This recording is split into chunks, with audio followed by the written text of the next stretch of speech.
ओम शांति। बाबा good morning. आज बाबा के 20 नवंबर 2024 के महावाक्य हैं।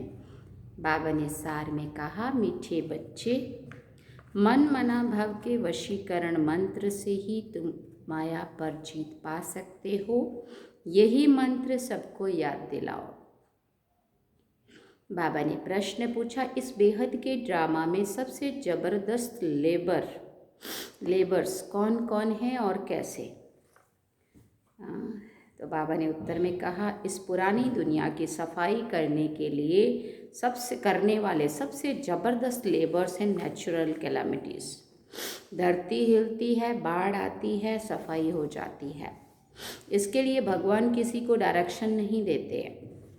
बाप कैसे बच्चों को डिस्ट्रॉय करेंगे? ये तो सब ड्रामा में पार्ट है। रावण का राज्य है ना, इसे गॉडली कैलामिटीज़ नहीं कहेंगे। ओम शांति। बाप ही बच्चों को समझाते हैं। क्या समझाते हैं? बच्चे मन मना भव। ऐसे नहीं कि बच्चे बैठ बाप को समझा सकते। बच्चे नहीं कहेंगे शिव बाबा मन मना भव, नहीं। यूँ तो भले बच्चे आपस में बैठ चिट चैट करते हैं, राय निकालते हैं, परंतु जो मूल महामंत्र है वो तो बाप ही देते हैं। गुरु लोग मंत्र देते हैं। ये रिवाज कहाँ से निकला?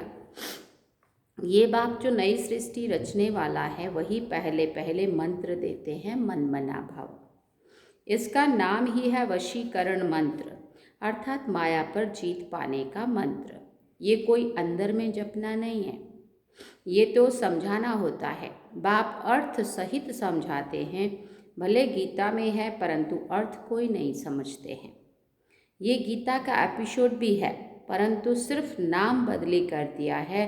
कितनी बड़ी बड़ी पुस्तक आदि भक्ति मार्ग में बनती है। वास्तव में ये तो ओरली बाप बैठ समझाते हैं। सिर्फ क्या समझाते हैं बाबा? परंतु भले गीता में है परंतु अर्थ कोई नहीं समझते। ये गीता का एपिसोड भी है परंतु सिर्फ नाम बदली कर दिया है। कितनी बड़ी बड़ी पुस्तक आदि भक्ति मार्ग में बनती है। वास्तव में ये तो ओरली बाप बैठ समझाते हैं। बाप की आत्मा में ज्ञान है। बच्चों की भी आत्मा ज्ञान ही धारण करती है। बाकी सिर्फ सहज करके समझाने के लिए ये चित्र आदि बनाए जाते हैं। तुम बच्चों की तो बुद्धि में ये सारा नॉलेज है। तुम जानते हो बरोबर आदि सनातन देवी देवता धर्म था और कोई भी खंड नहीं था। फिर बाद में ये सब खंड हुए हैं तो वो भी चित्र एक कोने में रख देना चाहिए। जहाँ तुम दिखलाते हो भारत में इनका राज्य था तो और कोई भी धर्म नहीं था। अभी तो कितने ढेर धर्म हैं, फिर ये सब नहीं रहेंगे। यह है बाबा का प्लान। उन विचारों को कितनी चिंता लगी हुई है। तुम बच्चे समझते हो ये तो बिल्कुल ठीक है। लिखा हुआ भी है, बाप आकर के ब्रह्मा द्वारा स्थापना करते हैं। किसकी स्थापना करते हैं? नई दुनिया की। जमुना का कंठा है, यह है कैपिटल। वो वहाँ एक ही धर्म होता है। वहाँ बिल्कुल झाड़ छोटा है। इस झाड़ का ज्ञान भी बाप ही देते हैं। फिर बाबा ने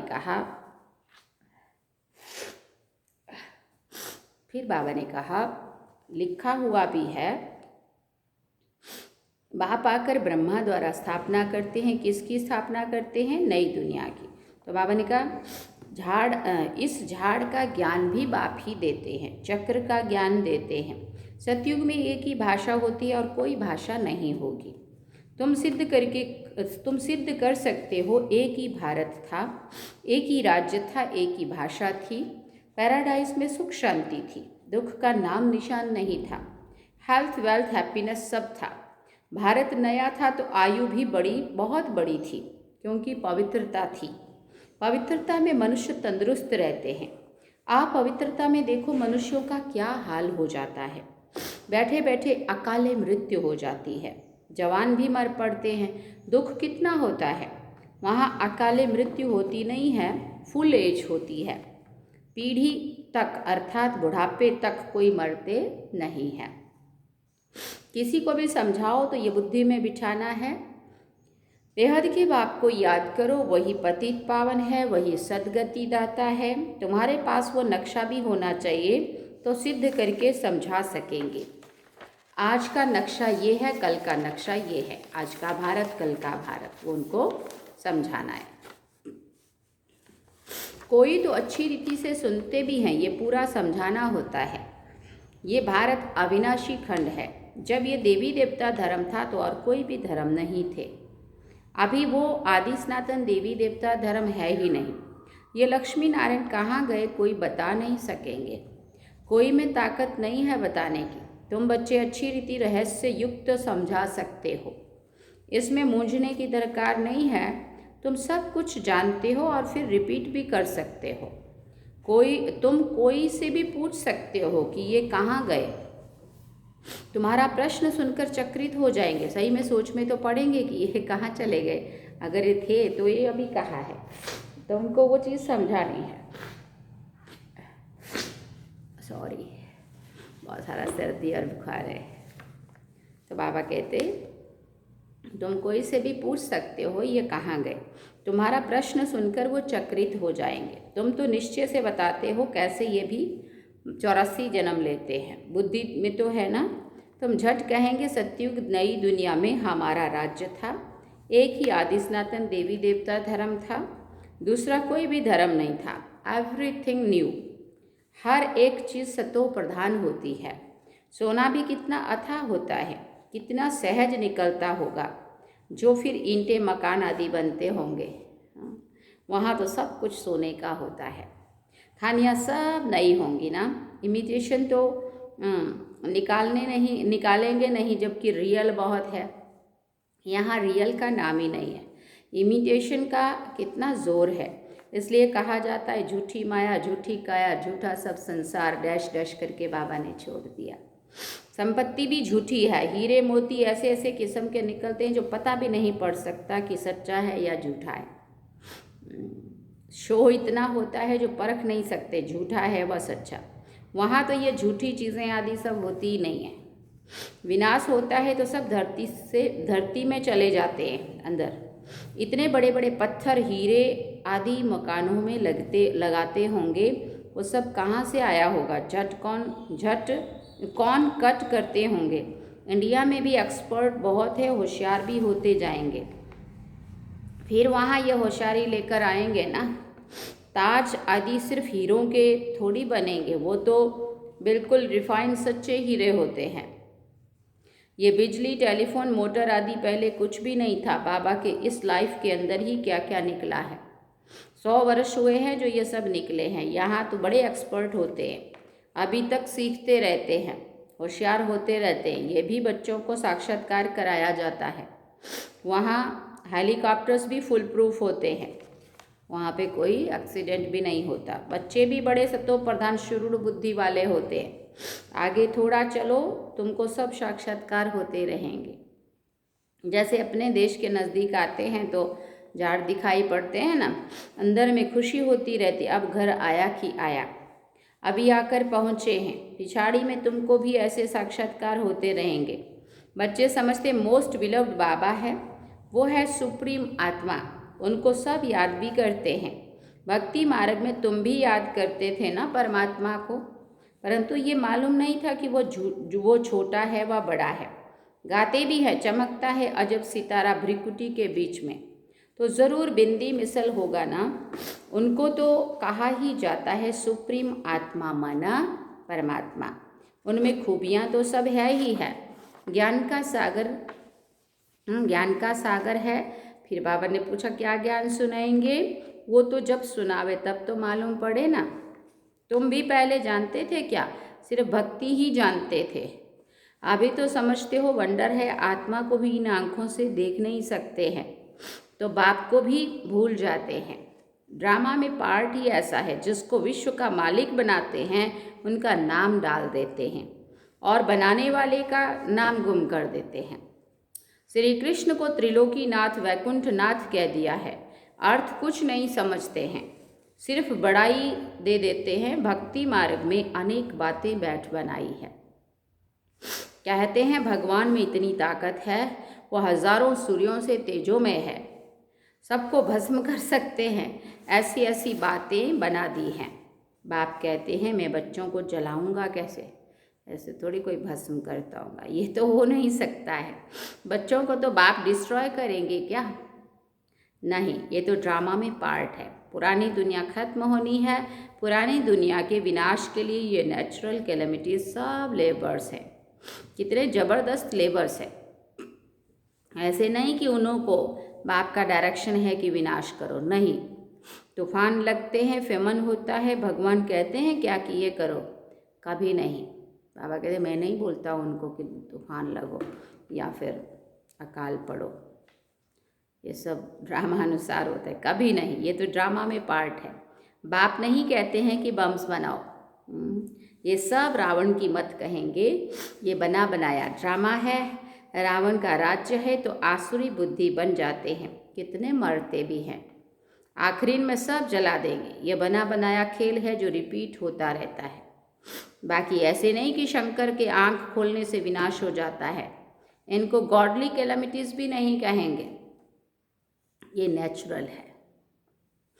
तो अब बाप तुम बच्चों को श्रीमत दे रहे हैं, कोई को दुख आदि देने की बात ही नहीं है। बाप तो है ही सुख का रास्ता बताने वाला। ड्रामा प्लान अनुसार मकान पुराना होता ही जाएगा। बाप भी कहते हैं ये सारी पुरानी दुनिया हो गई है, ये खलास होनी चाहिए। आपस में लड़ते देखो कैसे हैं, आसुरी बुद्धि है ना। जब ईश्वरीय बुद्धि है तो कोई भी मारने आदि की बात नहीं है। बाप कहते हैं मैं तो सबका बाप हूँ, हमारा सब पर प्यार है। बाबा देखते यहाँ है, फिर अनन्य बच्चों की तरफ नज़र जाती है जो बाप को बहुत प्रेम से याद करते हैं, सर्विस भी करते हैं। यहाँ बैठे बाप की नज़र सर्विसेबल बच्चों की तरफ चली जाती है। कभी देहरादून, कभी मेरठ, कभी दिल्ली। जो बच्चे मुझे याद करते हैं मैं भी उन्हों को याद करता हूँ। याद से याद मिलती है ना। तो बाबा कहते जो मुझे याद नहीं करते हैं तो मैं भी सबको याद तो भी मैं सबको याद करता हूँ, क्योंकि मुझे तो सबको ले जाना है ना। हाँ, जो मेरे साथ सृष्टि चक्र की नॉलेज को समझते हैं नंबरवार, फिर वो ऊंच पद पाएंगे। ये बेहद की बातें हैं। वो टीचर आदि होते हैं हद के, और ये है बेहद का। तो बच्चों के अंदर में कितनी खुशी होनी चाहिए। बाप कहते हैं सबका पार्ट एक जैसा नहीं हो सकता है। इनका तो पार्ट था ना, परंतु फॉलो करने वाले कोटों में कोई निकले। कहते हैं बाबा हम 7 दिन का बच्चा हूँ, 1 दिन का बच्चा हूँ तो पुंगरे ठहरे ना। तो बाप हर बात समझाते रहते हैं। नदी भी बरोबर पार करके आए थे, सुना है ना, जन्म वहाँ हुआ और फिर नदी पार करके इधर आए। तो वहाँ से आए ना, कराची से भारत में। बाबा के आने से ही ज्ञान शुरू हुआ है। अब कितनी महिमा है। वो गीता के अध्याय तो तुमने जन्म जन्मांतर कितनी बार पढ़े होंगे। फर्क देखो कितना है, कहाँ श्री कृष्ण भगवान उवाच, कहाँ शिव परमात्मा उवाच। रात दिन का फर्क है ना तुम्हारी बुद्धि में अब है। हम सचखंड में थे, सुख भी बहुत देखा, 3/4 सुख देखते हो। 4 भाग में से 3 भाग सुख। बाप ने ड्रामा सुख के लिए बनाया है, ना कि दुख के लिए। ये तो बाद में तुमको दुख मिला है। लड़ाई में तो लड़ाई तो इतना जल्दी लग नहीं सकती है, तुमको बहुत सुख मिलता है। आधा आधा तो हो तो भी इतना मज़ा ना रहे। 3,500 वर्ष तो कोई लड़ाई नहीं, बीमारी आदि भी नहीं। यहाँ तो देखो, यहाँ तो देखो बीमारी पिछाड़ी बीमारियाँ लगी हुई हैं। सत्युग में थोड़ी ऐसे कीड़े आदि होंगे जो अनाज खा लेवे, इसलिए उनका तो नाम ही है स्वर्ग। तो वर्ल्ड का नक्शा भी तुमको दिखाना चाहिए, तब समझ सकेंगे। असल में भारत ये था और कोई भी धर्म नहीं था। फिर नंबरवार धर्म स्थापन करने वाले आते हैं। अभी तुम बच्चों को वर्ल्ड की हिस्ट्री ज्योग्राफी का मालूम है, तुम्हारे सिवाय बाकी सब तो कह देंगे नेति नेति, हम बाप को नहीं जानते हैं, कह देते हैं। उनका कोई नाम रूप देश काल है ही नहीं। नाम रूप नहीं तो फिर कोई देश भी नहीं हो सकता, है ना, कुछ भी नहीं समझते हैं। अब बाप अपना यथार्थ परिचय तुम बच्चों को देते हैं। अच्छा, मीठे मीठे सिकिल दे बच्चों प्रति माता पिता बाप दादा का याद प्यार और गुड मॉर्निंग। रूहानी बाप की रूहानी बच्चों को नमस्ते। हम रूहानी बच्चों की रूहानी माता पिता बाप दादा को दिलवा जान से व प्रेम से याद प्यार गुड मॉर्निंग नमस्ते। थैंक यू बाबा, शुक्रिया बाबा। धारणा के लिए मुख्य सार है। पहला पॉइंट, सदा अपार खुशी में रहने के लिए बेहद का बाप जो बेहद की बातें सुनाते हैं उनका सिमरन करना है और बाप को फॉलो करते चलना है। दूसरी बात, सदा तंदुरुस्त रहने के लिए पवित्रता को अपनाना है। पवित्रता के आधार से हेल्थ, वेल्थ और हैप्पीनेस का वर्षा बाप से लेना है। वरदान में बाबा ने कहा, सर्व प्राप्तियों को स्मृति में इमर्ज रख, सदा संपन्न रहने वाली संतुष्ट आत्मा भव। क्या सुना?